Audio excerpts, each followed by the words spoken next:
নমস্কাৰ আসাম জ্ঞান বিকাশ চেনেললৈ সকলোকে পুনৰ স্বাগতম। আজি আমি ক্লাছ 10 গণিতৰ অনুশীলনী 8-4 প্ৰশ্নসমূহ সমাধান কৰিবলৈ আগবাঢ়িছোঁ। অনুশীলনী 8.4 আছে 1 নম্বৰত দিয়া আছে sin a sec a আৰু tan a এই ত্ৰিকোণমিতিক অনুপাত কেইটা আমি cot a ৰ দ্বাৰা প্ৰকাশ কৰিব লাগে। তাৰ কাৰণে আমাক লাগিব আমি অনুশীলনী 8.1 আৰম্ভ কৰাৰ আগত ত্ৰিকোণমিতিক অভেদ অনুপাত এইকেইটাৰ বিষয়ে আলোচনা কৰিছোঁ, হ'লেও আকৌ পুনৰ আলোচনা কৰিব বিচাৰিছোঁ। প্ৰথম লাগিব আমাক অভেদ। অভেদটো আমি মনত ৰখাৰ এটা কৃতিপ দিছিলোঁ যে কি মাজত 1 থাকে। তাৰপিছত কি কৰিছিলোঁ, সোঁফালে আমি চি থকা প্ৰথম পাই cos, তাৰপিছত পাই কি cot, তাৰপিছত cosec থিতা বুলিও লিখিব পাৰি এইকেইটা,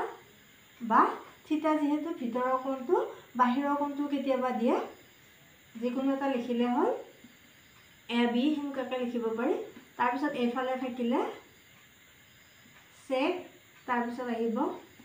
টেন, তাৰপিছত থিতা বুলিয়ে ধৰিছোঁ, তাৰপিছত আহিব এইটো চাইন হ'ব, প্ৰথম চাইন আহে, তাৰপিছত আহিব চেক থিতা। তাৰপিছত আমি কি কৰিছিলোঁ, এইটো অলপ ওপৰত লিখি দিওঁ বাৰু, চাইন থিতা। এনেকৈ গৈ আমি কি কৰিছিলোঁ, এনেকৈ ত্ৰিভুজৰ আকৃতি লৈছিলোঁ। তাৰপিছত ঠিক একেদৰে এনেকৈ বাওঁফালৰ পৰা সোঁফাললৈ যাব লাগে। তাৰপিছত এনেকৈ হৈছিলে। এইটো যদি আমি যাওঁ, এটা বেকা হ'ল যেনিবা অলপ, আগৰ ভিডিঅ'ত চালে গম পাব ভালকৈ। এতিয়া আমি প্ৰথম অভেদ যিহেতু ইয়াত 3টা পাম, প্ৰথম ক'ৰ পৰা আৰম্ভ কৰিছোঁ, চাইনৰ পৰা। চাইন থিতা প্লাছ কচ থিতা ইকুৱেল ক'ত পালোঁ আমি, লাষ্ট কি পাইছোঁ 1। তাৰপিছতো যদি চাওঁ আমি টেনৰ পৰা আৰম্ভ কৰিছোঁ, টেন থিতা প্লাছ তাৰপিছত ক'ত গৈছোঁ 1 ইকুৱেল কিমান হয় চেক থিতা। তাৰপিছত আনটো পাম আমি 1ৰ পৰা আৰম্ভ কৰিছোঁ, 1 প্লাছ তাৰপিছত গৈছোঁ cot থিতা, তাৰপিছত পালোঁ আমি cosec থিতা। এই তিনিটা হ'ল অভেদ। তাৰপিছত আমাক লাগিব কি অনুপাত। অনুপাত কেইটা কি আছিলে, যদি আমি চাইন থিতাটো কি হয়, চাইনটো কিহৰ বিপৰীত কচেকৰ, 1/cosec থিতা বুলিও লিখিব পাৰোঁ। আকৌ যদি cosec থিতা লিখিব লাগে আমি, তেতিয়া কি লিখিম 1/sin থিতা। ঠিক একেদৰে তাৰপিছত আহিব cos থিতা। cos থিতাটো আছিল চেকৰ বিপৰীত, তেতিয়া কি লিখিম আমি 1/sec থিতা। আকৌ যদি আমি চেকক লিখিব লাগে, তেতিয়াহ'লে sec থিতা ইকুৱেল কি হ'ব 1/cos থিতা। আৰু থাকিলে কি টেন থিতা। টেন আছিলে কটৰ বিপৰীত, 1/cot থিতা। আকৌ যদি আমি লিখোঁ cot থিতা লিখিব লাগে, তেতিয়া কি লিখিম আমি 1/tan থিতা। আৰু এইটোক আমি আৰু এটা টেন থিতাক আৰু ওলোটাকৈ লিখিব পাৰোঁ, অৰ দি দিছোঁ এইকাৰণে। টেন থিতা ইকুৱেল কি হয় চাইন থিতা বাই কচ থিতা, বা কট থিতা কোৱাকো। কট যিহেতু কি আছিলে চাইন টেনৰ ওলোটা আছিলে, তেতিয়াহ'লে কি হ'ব cos থিতা বাই চাইন থিতা। আমি এইখিনিৰ সহায়ত অনুশীলনী 8.4 প্ৰশ্নসমূহ সমাধান কৰিবলৈ আগবাঢ়িম। প্ৰথমতে আমি কি কৰিম, চাইনটো বাওঁফালে থাকিব, আমি সোঁফালে কি কৰিব লাগে, কট বহুৱাই লিখিব লাগে, কট থাকিব লাগিব যেনিবা সোঁফালে। তেতিয়াহ'লে কি কৰিম, অভেদ ব্যৱহাৰ কৰিম। অভেদ কোনটো, কচেক যিহেতু চাইনৰ বিপৰীত হয়, তেতিয়াহ'লে কচেক থকাটো আমি লিখিম। এইকেইটা আছিলে মোৰ লিখাত বাৰু এটা অলপ পালত হৈ গ'ল, স্কুৱেৰ আছিলে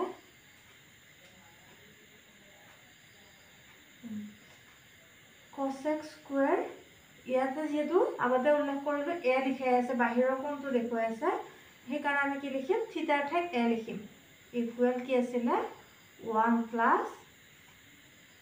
cot স্কুৱেৰ থিটা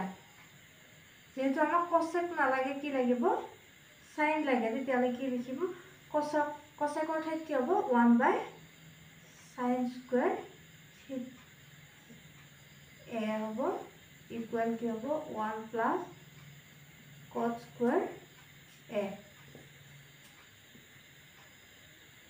এটো উল্টা কৰি দিলে হ'ল কি হৈ যাব sin স্কয়াৰ a ঠিক একেদৰে এটুকু উল্টা কৰিব লাগিব বাওফালে যি কৰো আমি সোঁফালে একে কৰিব লাগিব তেতিয়াহ'লে তলত থকা 1 টো ওপৰত গ'ল ওপৰৰখিনি কি আহিলে তলত আহিলে cos স্কয়াৰ a যেহেতু আমাক sin a হে লাগে sin স্কয়াৰ নালাগে তেতিয়াহ'লে কি কৰিম আমি দুফালে বৰ্গমূল কৰিম sin স্কয়াৰ a ইকুয়াল সোঁফালে যি কৰো আমি বাওফালে একে কৰিব লাগিব cos square a year square আৰু স্কয়াৰ ৰুটটো কি হ'ল কাটা গ'ল যোৱাৰ লগে লগে কি থাকিলে sin a এফালে কি হ'ব ৰুটটো কত থাকি যাব অকল তলৰখিনি থাকি যাব 1 + cos স্কয়াৰ a আৰু 1 ৰ ৰুটটো উঠি যাব হৈ গ'ল 1 যেহেতু আমাক কত থকাকে লিখিব দিছে সোঁফালে কত পালো আমি তেতিয়াহ'লে এটা আমাৰ সমাধান হৈ গ'ল এবাৰ কি কৰিব লাগে আমি সুবিধাৰ কাৰণে এটো 1 নম্বৰ দি দিলো এবাৰ আমি কি কৰিম 2 নম্বৰ কি কৰিম sec থকা কি আছে এটো অভেদ ব্যৱহাৰ কৰি আমি পাৰিম sec স্কয়াৰ a ব্যৱহাৰ কৰিছে কাৰণে a লিখিছো আমি আসলে কি 1 + tan স্কয়াৰ a যেহেতু আমাক কি লাগে sec স্কয়াৰ a ইকুয়াল এখানে কি ব্যৱহাৰ কৰিব লাগে কত ব্যৱহাৰ কৰিব লাগে tan থাকিলে নহয় তেতিয়ালে কি কৰিম tan ৰ বিপৰীত আছে কি cot স্কয়াৰ a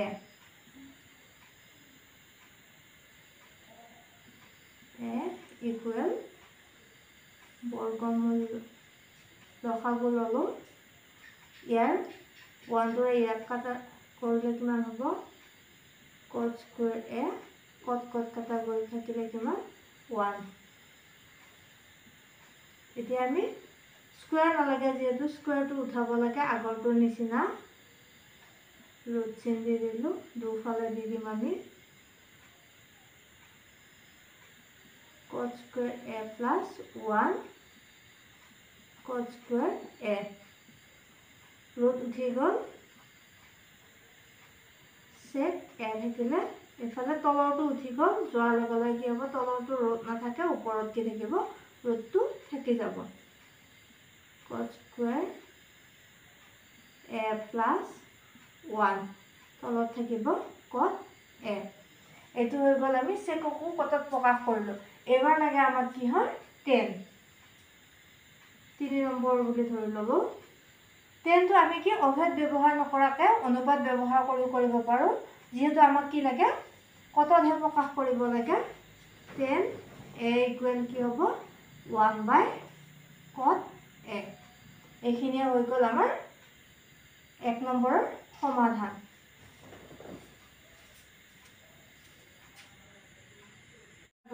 2 নম্বৰত দিয়া আছে sec a ৰ সহায়ত এংগল a কোণৰ আন সকলোবিলাক ত্ৰিকোণমিতিক অনুপাত লিখা আগৰটো লিখিয়াই হয় মানে কি সোঁফালে ত্ৰিকোণমিতিক অনুপাত যেহেতু 6টা আছিল 6টাৰ কি কৰি দিয়া আছে এটা দিয়া আছে সেকৰ মানটো জানিবা আমি বাকিকিটা কি মানে কি বাকিকিটা আমি কি কৰিব লাগে সেকৰ মানটো ঠিক দিয়া নাই মানে কি বাকিকিটাকো আমি সোঁফালে কি কৰিব লাগে sec হিচাপে প্ৰকাশ কৰিব লাগে আগতে যেনেকৈ কট কৰিব লগা আছিল তাৰ কাৰণে আমি কি কৰিম এইগিটাৰ সহায় লৈ কৰিম প্ৰথমতে আমি সাইনৰ মান উলিয়াব চেষ্টা কৰো তেতিয়াহলে অভেদ আৰু মানে কি এইগিটা অনুপাতকিটা ব্যৱহাৰ কৰি যিকোনো সহায়ত আমি কি কৰিম ইয়াৰ সমাধান উলিয়াম প্ৰথমতে আমি কি অভেদৰ পৰা লৈছো sin স্কয়াৰ থিটাৰ ঠাইত ইয়াতে a কোণে দিয়া আছে যেটো plus cos square a equal আছিল কিমান 1 sin লাগে যেহেতু আমৰা sin টো কি থাকিব বাওফালে থাকিলে সোঁফালে কি কৰিম 1 ইয়াতে প্লাসত আছে মাইনাসত যাব cos স্কয়াৰ a আমি এটো ব্যৱহাৰ কৰাৰ কাৰণ এটো যেহেতু cos টো কি আছিল চেকৰ বিপৰীত সোঁফালে আমি কি কৰিব লাগে চেক থকাকে লিখিব লাগে sin square a equal তেতিয়াহ'লে কি লিখিম আমি আমাক চেক লাগে যেহেতু 1 cosৰ বিপৰীত যেহেতু চেক হয় সেইকাৰণে চেক লিখিছোঁ তেতিয়াহ'লে তাৰপিছত কি চেক পালোঁ সঁচা কিন্তু কি কৰিব লাগে আমি এতিয়া ইয়াতে sin a হে লিখিব লাগে sin square নালাগে আমাক তেতিয়াহ'লে কি কৰিম 1 নম্বৰটো কৰাৰ লেখীয়াকৈ আমি দুফালে বৰ্গ কৰিম sin square a equal এটো কি হ'ব দুফালে বৰ্গ কৰিম আমি 1 minus 1 by ইয়াৰ আগত আমি আৰু এটা কাম কৰি ল'ব লাগিব এইখিনি সমাধান কৰাৰ আগত কি কৰিব লাগিব আমি sin square a equal ইয়াৰ কি ল'ব লাগিব লসাগু ল'ব লাগিব তেতিয়াহ'লে ইয়াত কি হ'ব sec square m minus 1 এতিয়াহে আমি কি কৰিম ইয়াৰ বৰ্গমূল ল'ম sin square a equal root sec square m minus 1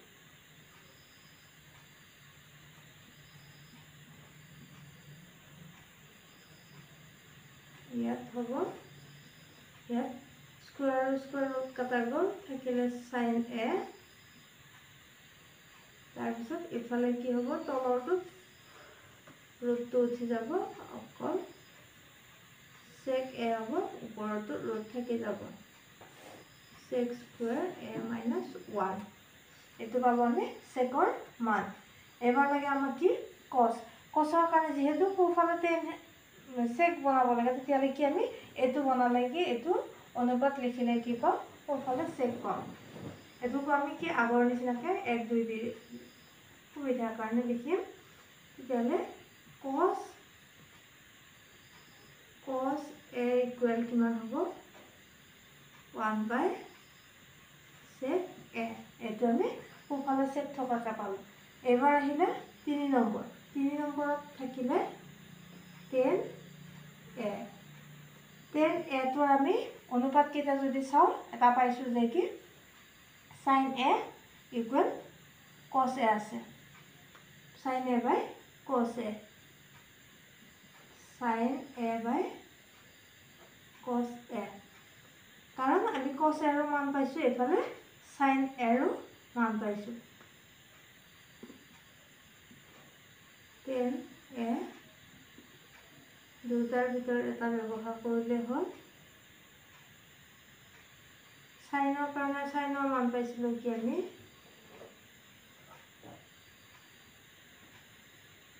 sec square a minus 1 sorry এনেকুৱা না অলপ আমাক জানা লাগিব tan a equal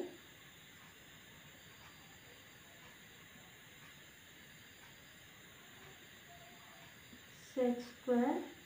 a minus 1 আছিলে আৰু তলত আছিলে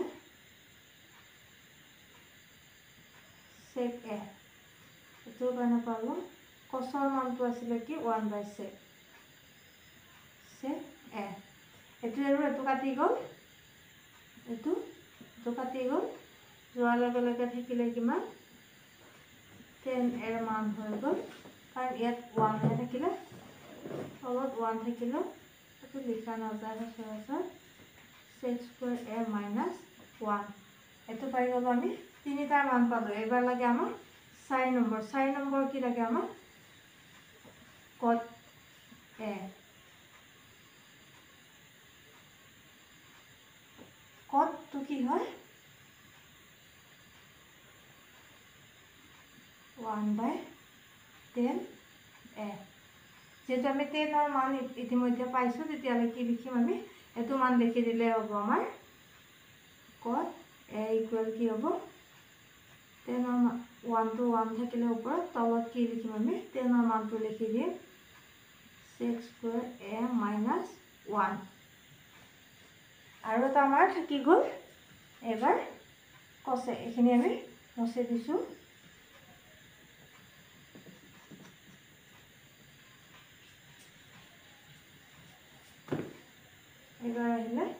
5 নম্বৰটো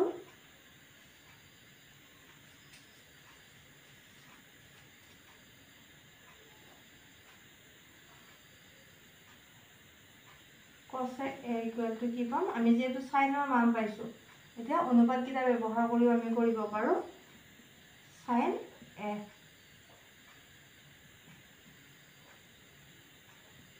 cosec a equal সাইনৰ মান পাইছিলো আমি কি